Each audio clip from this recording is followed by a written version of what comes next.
مجھے امید ہے کہ آپ سب لوگ بالکل خیریت سے ہوں گے۔ تو چلتے ہیں ہم اپنی نئی کہانی کی طرف۔ اس سے پہلے اگر آپ لوگوں کی کوئی ہارر سٹوری ہو تو یہ میرا انسٹاگرام اکاؤنٹ ہے، میرے ساتھ ضرور شیئر کیجیے گا، میں اپنے پیج پر آپ کی کہانی ضرور شیئر کروں گی۔ چلے چلتے ہیں کہانی کی طرف۔ انوکھی مخلوق۔ میں اور ارسلان نظریں گھما گھما کر ادھر ادھر دیکھ رہے تھے، لیکن یہاں تو کسی چرند پرند کا نام و نشان تک نہ تھا۔ یار یہ جنگل کتنا ویران سا ہے، مسلسل 2 گھنٹے سے ہم شکار تلاش کر رہے ہیں، لیکن ان 2 گھنٹوں کے دوران ہمیں پرندہ تک نظر نہیں آیا۔ ارسلان نے اوپر درختوں کو دیکھتے ہوئے کہا، تمہارا ہی خیال تھا کہ ہمیں اس جنگل میں جانا چاہیے، میں نے تو کہا بھی تھا اسی جنگل میں چلتے ہیں جہاں ہم نے پہلے بھی کئی شکار کیے تھے، میں نے بیزاری سے کہا۔ ہاں یار ساجد، اگر میں تمہاری بات مان لیتا تو فائدے میں رہتا، لیکن اب میرے خیال میں ہمیں چلنا چاہیے۔ ایک تو یہ جنگل اتنا بڑا ہے کہ ختم ہونے کا نام ہی نہیں لے رہا۔ ارسلان نے مایوسی سے کہا، نہیں میرا خیال ہے ہمیں تھوڑا اور آگے جانا چاہیے، ہو سکتا ہے شکار مل ہی جائے، میں نے چلتے چلتے کہا، اور ارسلان نہ چاہتے ہوئے بھی میرے ساتھ آگے چلنے لگا۔ آج موسم بہت ہی خوشگوار تھا، آسمان پر کالے کالے بادل چھائے ہوئے تھے۔ میری نظر میں آج شکار کے لیے موسم بہت اچھا تھا، لہٰذا میں نے ارسلان کو فون کر کے اپنے گھر بلا لیا اور اس سے شکار پر چلنے کو کہا، تو وہ تیار ہو گیا۔ ہم دونوں جنگل کی طرف چل پڑے۔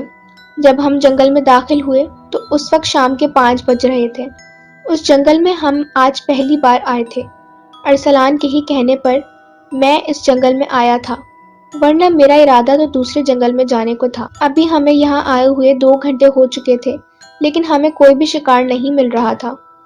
یار ساجد، اب ہمیں واپس چلنا چاہیے، میں تو بہت زیادہ تھک گیا ہوں، اور ابھی تھوڑی ہی دیر میں اندھیرا بھی پھیلنے والا ہے، ارسلان نے ڈوبتے سورج کو دیکھتے ہوئے کہا۔ میں نے رک کر ایک نظر سورج کو دیکھا جو بس ڈوبنے ہی والا تھا۔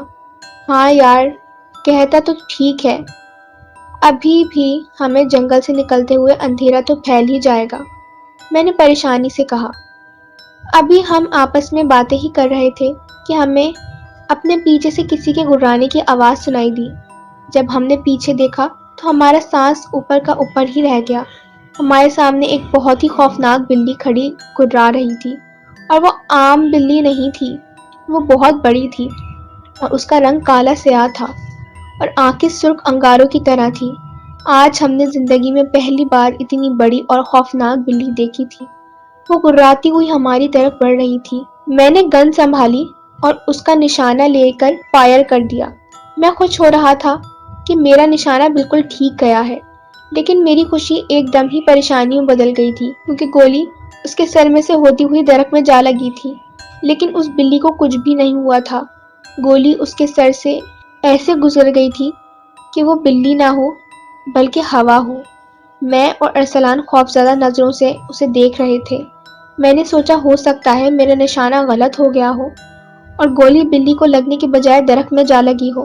اس سے پہلے کہ وہ بلی مجھ پر حملہ کرتی، میں نے ایک فائر اور کر دیا، لیکن گولی پھر سے اس کے جسم سے گزر گئی، اسے کچھ نہیں ہوا۔ بھاگو یہاں سے، ارسلان نے چیخ کر کہا اور ایک طرف کو بھاگا۔ میں بھی ابھی بھاگنے ہی والا تھا کہ اس بلی نے مجھ پر چھلانگ لگا دی اور میں دور جا گرا۔ گن میرے ہاتھ سے چھوٹ کر دور گر گئی۔ مجھے کافی زخم آئے تھے، لیکن میں ان زخموں کی پرواہ کیے بغیر ہی اٹھ کھڑا ہوا اور ایک طرف بھاگ کھڑا ہوا۔ چھوٹے چھوٹے راستوں کو پھلانگتا ہوا میں بھاگ رہا تھا، اور میں کس طرف جا رہا تھا اس کا مجھے کچھ علم نہیں تھا۔ مجھے آہستہ آہستہ بڑھتے ہوئے اندھیروں سے بھی خوف آ رہا تھا۔ میرے پاؤں میں کانٹے چبھ رہے تھے، کہیں کہیں درختوں سے ٹھوکر کھا کر گرنے سے میرا جسم کافی زخمی ہو گیا تھا، لیکن میں ان زخموں کی پرواہ کیے بغیر صرف ایک بے نام منزل کی طرف بھاگ رہا تھا۔ مجھے ڈر تھا تو صرف اس بلی کا تھا، میرا پورا بدن پسینے سے شرابور تھا۔ میں بھاگتے بھاگتے کافی تھک گیا تھا۔ میں نے رک کر پیچھے کی طرف دیکھا، لیکن اس بلی کا نام و نشان تک نہیں تھا۔ میں نے وہیں بیٹھ کر گہری گہری سانسیں لینا شروع کر دی۔ اندھیرا کافی پھیل چکا تھا۔ میں نے ادھر ادھر دیکھا تو میں جنگل کے کسی حصے میں موجود تھا۔ اچانک ہی مجھے درختوں کے درمیان کچھ دور روشنی نظر آئی تو مجھے کچھ حوصلہ ملا۔ میں نے اپنے زخموں سے بھرے جسم کو حرکت دی اور اٹھ کھڑا ہوا اور اس روشنی کی طرف چلنے لگا۔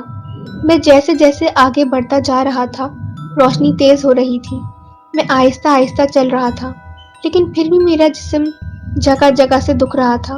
مجھے چلنے میں بھی کافی مشکل پیش آ رہی تھی اور اب تو میرا سر بھی چکرانے لگا تھا۔ درختوں کا سلسلہ اب کافی کم ہو چکا تھا۔ وہ روشنی کسی حویلی سے آ رہی تھی۔ وہ مجھے اب حویلی صاف نظر آ رہی تھی۔ چاند کی روشنی میں یہ جگہ بہت ہی پراسرار اور وحشت زدہ لگ رہی تھی۔ حویلی تو ایسی لگ رہی تھی جیسے بہت ہی خوفناک بھوت کھڑا ہو۔ میرا دماغ ڈوبتا ہوا جا رہا تھا۔ میں نے کافی مشکل سے گیٹ تک پہنچا اور دستک دی اور دیوار کا سہارا لے کر وہیں کھڑا ہو گیا۔ میں نے دوبارہ دستک دی۔ تھوڑی دیر بعد مجھے کسی کے چلتے ہوئے قدموں کی آواز سنائی دی۔ آواز دھیرے دھیرے قریب آ رہی تھی۔ پھر اچانک ہی گیٹ ایک عجیب سی آواز کے ساتھ کھل گیا۔ کون ہے؟ ایک بڑھیا نے سر باہر نکال کر کہا۔ اس بڑھیا کی شکل دیکھ کر میں ایک دم کانپ سا گیا۔ اس کا چہرہ جھریوں سے بھرا ہوا تھا اور وہ کالی رنگت سفید بالوں میں کسی چڑیل سے کم نہیں لگ رہی تھی۔ کون ہو تم اور یہاں کیا کر رہے ہو؟ اس بڑھیا نے پوچھا۔ میں مسافر ہوں اور اس جنگل میں بھٹک گیا ہوں۔ کیا ایک رات کے لیے آپ کے گھر پہ مجھے جگہ مل سکتی ہے؟ میں نے مشکل سے کہا اور وہ وہاں ہی گر گیا۔ کون ہے اماں؟ کسی لڑکی کی آواز مجھے سنائی دی۔ بیٹا کوئی مسافر ہے اور کافی زخمی بھی ہے، آؤ میری مدد کروا کر اسے اندر لے جاتے ہیں، اس بڑھیا نے میری طرف دیکھتے ہوئے کہا۔ اس کے بعد مجھے کچھ ہوش نہ رہا اور میرا دماغ تاریکیوں میں ڈوب گیا۔ اس کے بعد میرے ساتھ کیا ہوا مجھے کچھ یاد نہیں۔ جب مجھے ہوش آیا تو میں ایک کمرے میں بستر پر تھا۔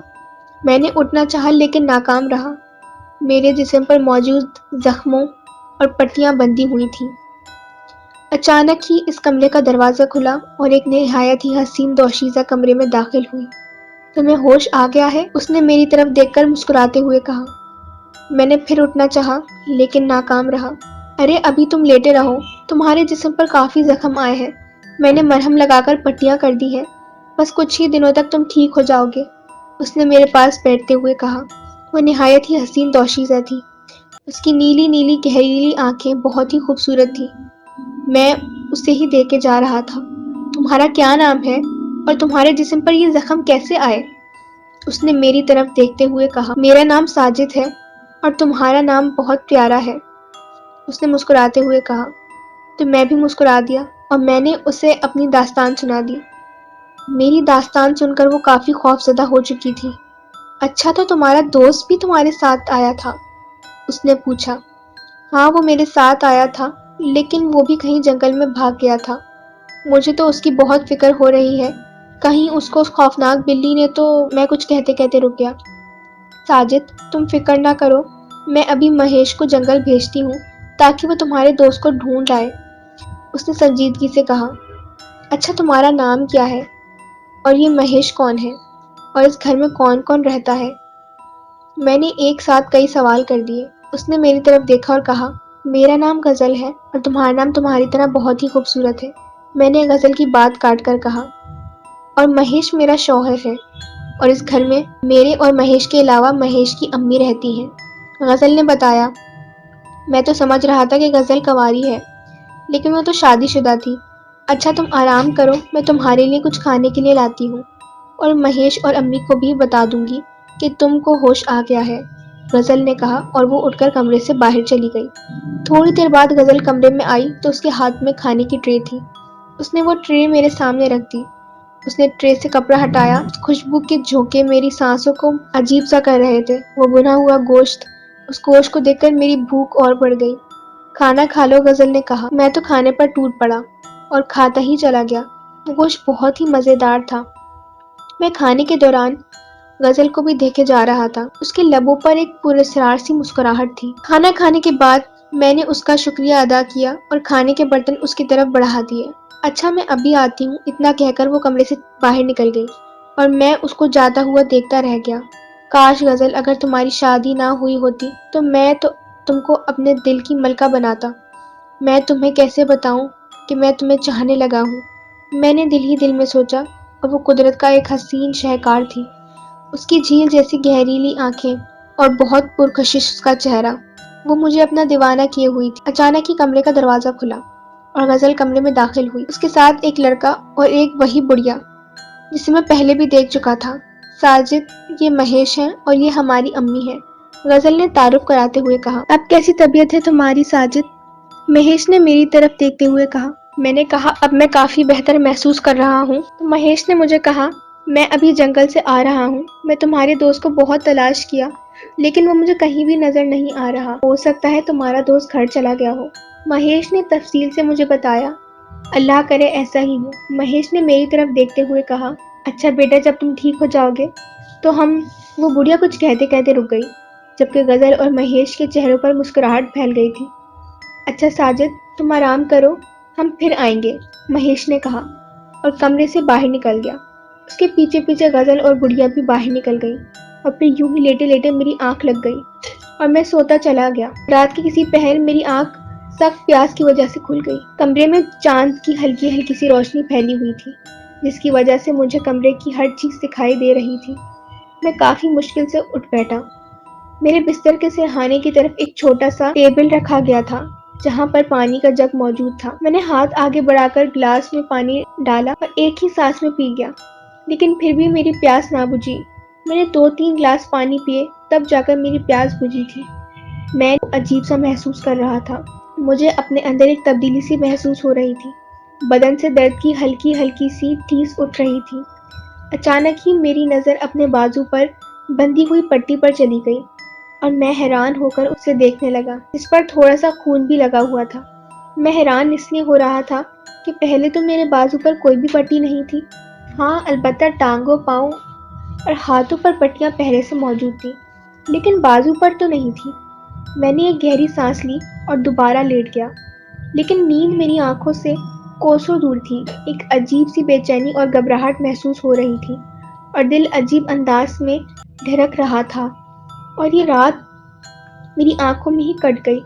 صبح ہوتے ہی غزل میرے لیے ناشتہ لے کر آ گئی اور دیکھتے ہی دیکھتے بولی، ارے تمہارے چہرے پر یہ 12 کیوں بج رہے ہیں؟ اس نے ناشتے کی ٹرے میرے سامنے رکھ دی۔ غزل، یہ دیکھو، یہ پٹی تو کل یہاں نہیں تھی اور نہ ہی میرے بازو پر کوئی زخم تھا، میں نے پریشانی سے کہا۔ تم تو ایسے ہی پریشان ہو رہے ہو، تمہارے بازو پر زخم تھا، تمہارے بازو پر ایک بہت زہریلا کانٹا چبھا ہوا تھا۔ میں جب کل تمہارے کمرے میں آئی تو تم سو رہے تھے، میں نے تمہارے بازو پر چبھا ہوا کانٹا دیکھ لیا تھا، پھر میں نے وہ کانٹا نکال کر پٹی کر دی تھی، غزل نے میری طرف دیکھتے ہوئے کہا۔ تو میں مسکرا دیا۔ اچھا اب جلدی سے ناشتہ کر لو، غزل نے کہا اور کمرے سے باہر چلی گئی اور میں ناشتہ کرنے میں مصروف ہو گیا۔ ناشتہ کرنے کے بعد میں نے بازو سے پٹی کھول کر دیکھی تو میرے بازو پر 2 ننھے ننھے سے سوراخ تھے اور میرے بازو پر خون بھی جمع ہوا تھا۔ میں نے بازو کو تھوڑا دبایا تو ان سوراخوں سے خون کے 2 ننھے قطرے ابھر آئے۔ میں نے دوبارہ بازو پر پٹی باندھی اور بستر سے اٹھ کر کمرے میں ٹہلنے لگا۔ اتنے میں غزل اور مہیش کمرے میں داخل ہو گئے۔ ارے واہ ساجد، تم تو اتنی جلدی اٹھ کھڑے ہوئے، یہ تو ہمارے لیے بہت ہی اچھی بات ہے، مہیش نے میری طرف گہری نظروں سے دیکھتے ہوئے کہا۔ بس یار ایسے ہی بیٹھے بیٹھے تھک گیا تھا، اس لیے سوچا تھوڑی دیر ٹہل لوں، میں نے مسکراتے ہوئے کہا۔ اچھا تو پھر آؤ تمہیں اپنی حویلی دکھا دوں، مہیش نے کہا تو میں خوشی سے اس کے ساتھ چل پڑا۔ غزل بھی ہمارے ساتھ تھی۔